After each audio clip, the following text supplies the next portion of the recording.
Hello everyone, I'm Daniel Steele, your instructor, and I'm coming to you from the traditional, ancestral, and unceded territory of the Musqueam people here at UBC campus.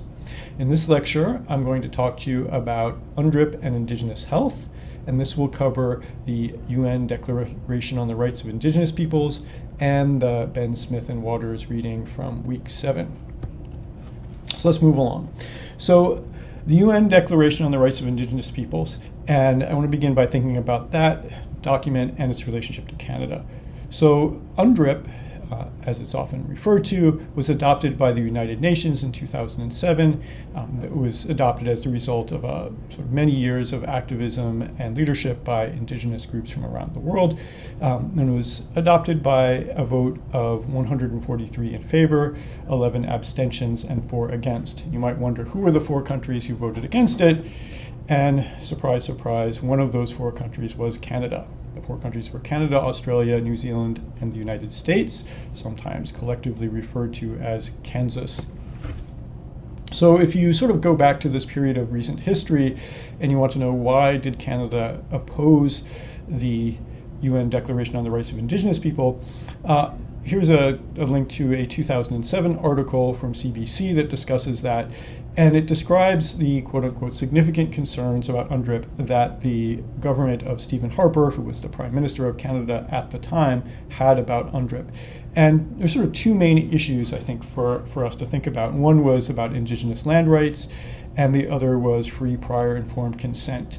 And I think it's clear that the government of Canada saw these as sort of threats to the ability to extract minerals from mining, fossil fuels, lumber, and things like this, and that could essentially UNDRIP would get in the way of Canada's ability to profit from these kinds of natural resources. And so the Harper government subsequently endorsed UNDRIP with reservations in 2010, but basically stated it's just aspirational and not legally binding. So since that time, a lot has changed, but let's just sort of go through how the UNDRIP sort of became embedded within law in Canada.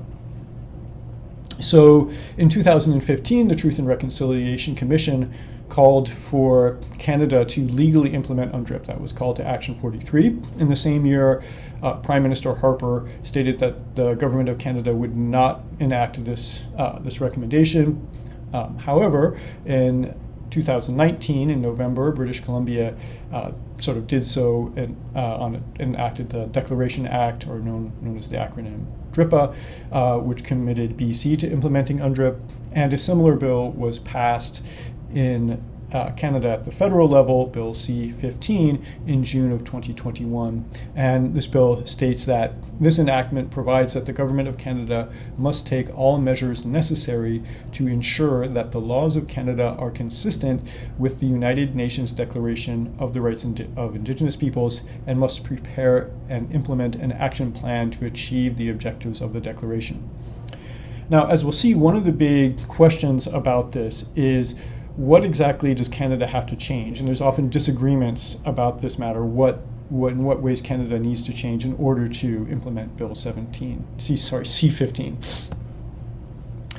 Okay, and one of the big issues that connects to this is free, prior, informed consent, or FPIC, which of course was one of the areas of concern that the Harper government had way back in 2007. To understand this, it's important to understand that Canada has long used a process of sort of consultation and accommodation when it comes to natural resources. And this basically means that the government, whether it's federal or provincial, will issue some permit to extract a resource, like it's oil or it's some minerals from mining, or maybe it's lumber. And the extracting company is then expected to consult with impacted communities, including Indigenous communities, and to accommodate their concerns where possible. But the consent of Indigenous communities is not required for the project to proceed. And this approach has continued in BC even after the enactment of DRIPA. And so one obvious reaction is that obviously this process of consultation and accommodation is not compatible with FPIC. I mean, if you think of free, prior, informed consent, it doesn't sound like we'll just consult with you, but then we'll go ahead no matter what. It sounds like people have an opportunity to say no to things, for example. And so this is one of the big things that's going on, and this is in terms of the implementation of UNDRIP, and it's also an illustration of the issue that we encountered when we discussed the idea of structural racism, because how this decision process is made when it comes to resource extraction, how these decisions are made, is an example of a structural feature. And so this would be an example of structural change if this process were reformed in some substantive way. Okay, so let's turn to thinking about UNDRIP more generally. And to understand UNDRIP, it's very important to understand the difference between collective rights and individual rights. Individual rights are fairly easy to understand, and they're what most human rights laws and documents pertain to. So the Universal Declaration of Human Rights, for instance, is a long list of rights of individuals, things like freedom of conscience, a right to free speech, a right to not be arrested and detained arbitrarily, and so on. And so these are rights that apply to individual people.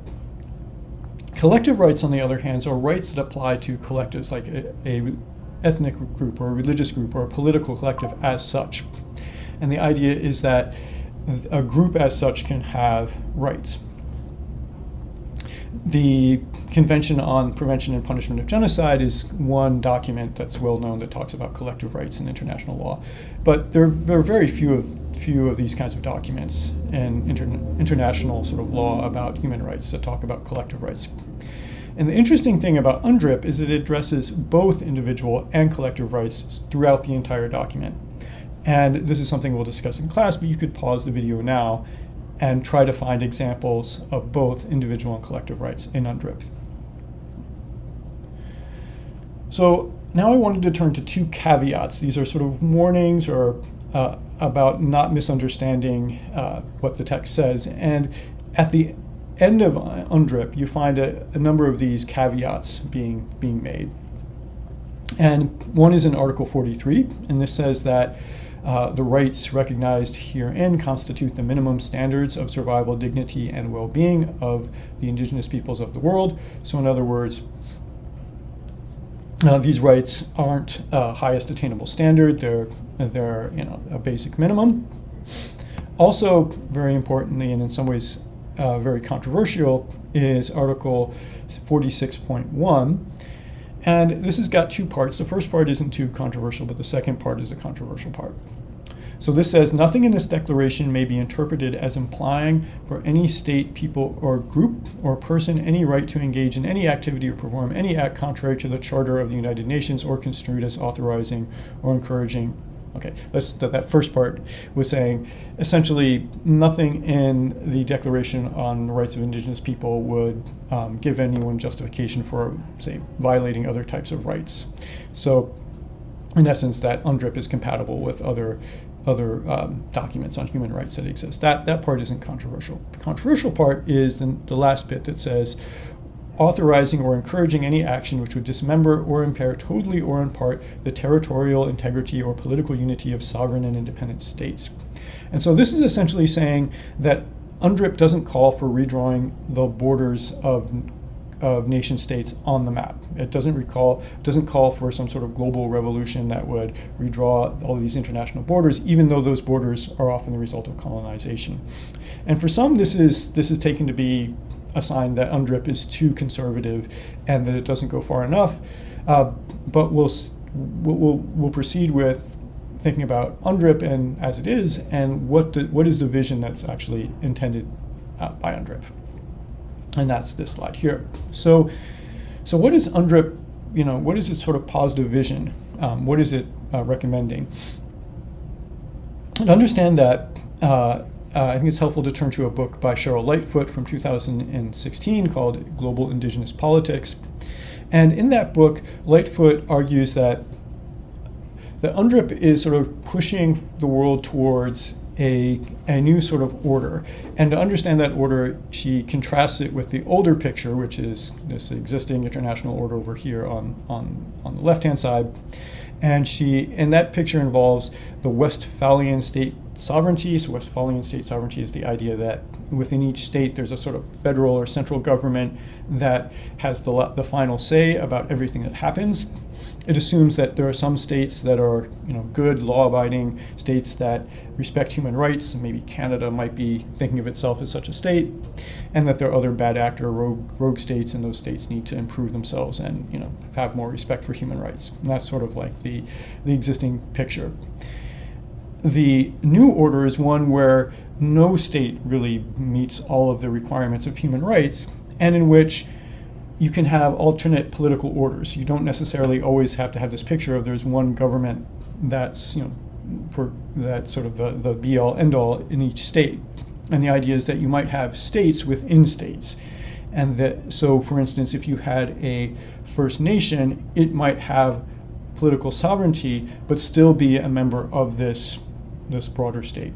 And an example of that in recent sort of events in Canada is the Rising Tide Haida Tidal Lands Agreement, and we'll discuss this more in class. But this is an idea where you've got this sort of sovereignty within a broader state, and this is this picture that is being promoted by UNDRIP, and we'll talk about that in class. And so to think about how all of this relates to health, it's helpful to turn to the idea of water as a determinant of health. And that's, of course, the main theme in the Ben Smith and Waters paper. And one of the ideas there in that paper is that many indigenous peoples view water in a different way than is common in Western culture and environmental policy. That is, water as a kind of relation, a spiritual being with whom people have relationships and shared responsibilities. That is, the water has responsibilities to humans, but the humans have responsibilities to the water and to take care of the watershed and so on.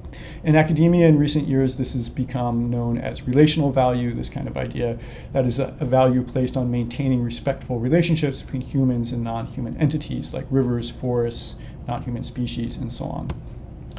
So if we think of two-eyed seeing, which is one of the main ideas discussed in the Ben Smith and Waters paper, the idea is that to have a respectful relationship between indigenous and non-indigenous peoples, which is required for reconciliation, institutions and policies that govern water have to change their structures, but they also have to change their ways of thinking to allow for both indigenous and Western views to sort of work together. And that's what the sort of two-eyed seeing is about. So here the idea is that there's this relational view of seeing water as a relation to humans, where we have these sort of mutual rights and responsibilities between humans and the watershed, and the focus is on maintaining these interactions between humans and water sources to promote the health of both, versus this more Western view of seeing water as just a sort of a commodity or just this object that has instrumental value to humans, and really the environmental protections are only about ensuring that there's a supply of water fit for human use. Okay, so of course two-eyed seeing involves looking at these issues from both indigenous and Western perspectives. As an example of this, legal personhood of nature, which is mentioned in the Ben Smith and Waters paper reading, is a way of incorporating within Western countries and Western frameworks indigenous ways of thinking about nature and these more relational approaches. And this involves assigning legal personhood to natural entities like rivers or forests. And this has emerged as a sort of way of legally implementing relational views of nature within a kind of Western legal context.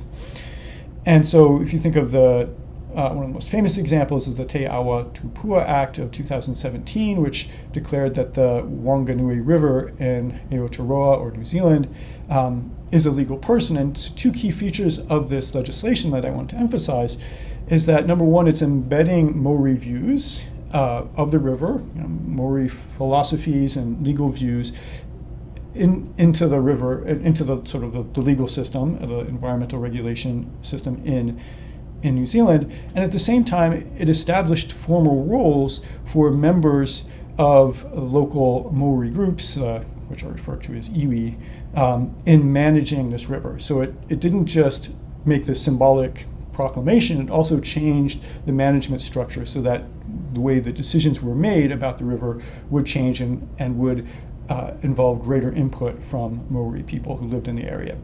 All right, so I'll pause there and I'll see you in class. Bye-bye.